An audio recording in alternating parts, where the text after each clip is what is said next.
نحمدہ و نصلی علی رسولہ الکریم اما بعد بسم اللہ الرحمن الرحیم۔ آج میں آپ کی خدمت میں ایک ایسا وظیفہ پیش کرنے جا رہا ہوں جس کی وجہ سے ہر انسان پریشان ہے اور ان کے علم میں نہیں ہے کہ رزق کی تنگی دور کرنے کے لیے ہمیں کیا کرنا چاہیے۔ آج میں آپ کو ایک رزق کی تنگی دور کرنے کا ایسا وظیفہ بتانے جا رہا ہوں جس کے کرنے سے ہر انسان کی رزق کی تنگی انشاءاللہ دور ہو جائے گی۔ اگر یہ وظیفہ کر لیا جائے تو انشاءاللہ رزق کی تنگی چند دنوں کے اندر اندر دور ہو جائے گی۔ اگر اس وظیفے کو پابندی کے ساتھ کرو گے تو انشاءاللہ رزق کی تنگی نہیں رہے گی۔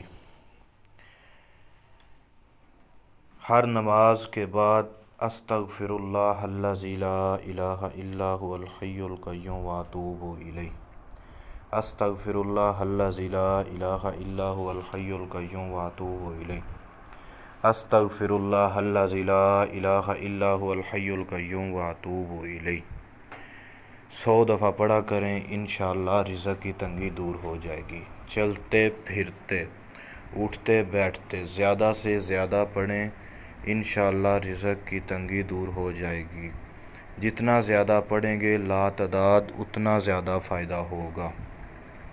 کم و بیش دن میں 12,000 دفعہ استغفر اللہ الذی لا الہ الا هو الحی القیوم واتوب الیہ پڑھا کریں، انشاءاللہ رزق کی تنگی دور ہو جائے گی۔ چند ہی دنوں میں مالا مال اللہ تعالیٰ آپ کو کر دیں گے۔ امید ہے کہ آپ کے سمجھ میں یہ بتایا گیا وظیفہ آ گیا ہوگا، اس کی پابندی کریں، انشاءاللہ دیکھنا چند ہی روز کرنے سے نفع ہوگا۔ یہ میرا ذاتی پریکٹیکل شدہ وظیفہ ہے، اس کو کرو، انشاءاللہ بہت ہی زیادہ نفع ہوگا۔ اور یہ میری آواز جہاں تک ہو صدقہ جاریہ سمجھ کے آگے شیئر کرو۔ السلام علیکم ورحمۃ اللہ وبرکاتہ۔